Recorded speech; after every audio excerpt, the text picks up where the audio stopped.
And our channel is under fire in Britain too.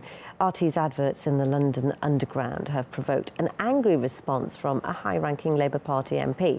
And the Times newspaper claims politicians are now demanding the UK's media watchdog, Ofcom, investigate the ad campaign. Anastasia Churkanat reports from London.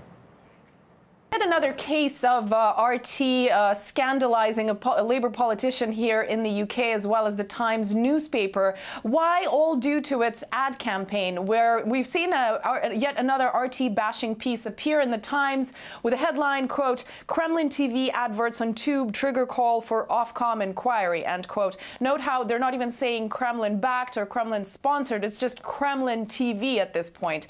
And in this article, the Times reports on how the deputy leader of the Labour Party has requested that Ofcom, which is the UK's broadcast regulator that doesn't even actually deal with advertising issues, investigate latest ad campaign on the London Underground, which features posters along the lines of, quote, "Missed the train, lost a vote, blame it on us." But it seems that the Times weren't amused. They called these ads ironic, using these quotations, even though clearly the ads were in fact intended to be ironic. And what even makes this story even better is that this Times article claims that RT had denied to comment, but in reality it was a little bit of a different story. Two questions. Do you wish to respond to this complaint? Which advertising agency created the adverts for RT, or were they made in-house? Hi. Probably not much point in responding to a complaint to an authority that does not regulate out-of-door advertising. The ad campaign was developed in-house by the RT team and fully approved by all UK vendors. We are glad that so many in the UK are engaging with our advertising. Understood. Thanks for swift response.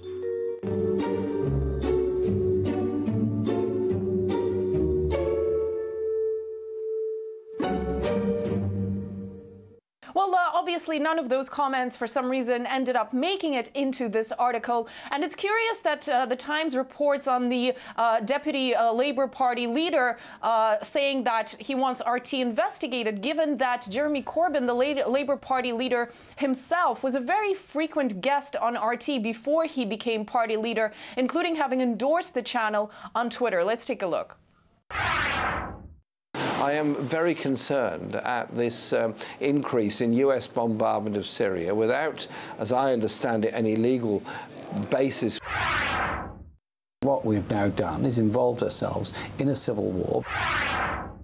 Well, Israel has been grabbing land from the Palestinians ever since 1948, in any sense in international law. Now, it has to be said that this latest call from a deputy Labour Party leader to investigate RT comes just days after Boris Johnson, who is a Conservative MP and also, of course, Foreign Secretary here in the UK, went ahead and bashed Labour MPs for being too lenient towards RT. Let's take a look. If you study the output of Russia today, it is a scandal. It is a scandal that members of the party opposite are continuing to validate and legitimate that kind of propaganda by going on those programs. Well, Boris Johnson's comments, of course, can also be seen as quite ironic, given that his own father had appeared on RT just recently. But, you know, it has to be said that we are seeing all of this reaction and all of this commentary on RT in less than a week from both the Conservative and the Labour Party and the Times newspaper going at it. So certainly RT has been getting lots of attention here in the UK. And it turns out that Labour's deputy leader, Tom Watson, who called for the investigation into the RT ads by the UK's media watchdog, has actually been in talks to appear on one of our shows. That was revealed by former MP and host of this channel's Sputnik show, George Galloway. Tom Watson negotiated with me for a long time to come on my RT show, and he only didn't because we fell out over an internal Labour Party matter, namely his leadership of the coup against Jeremy Corbyn. So Mr Watson was more than happy to appear on RT, and I have the written exchanges to prove it. It looks to me as though there's possibly some internal Labour Party politics going on in relation to this, and Tom Watson's possibly taking it as an opportunity in order to marginalise or push back some of the Corbyn wing of the party. So I think some of the explanation for what you see with the Tom Watson complaint to Ofcom is essentially internal Labour Party politics.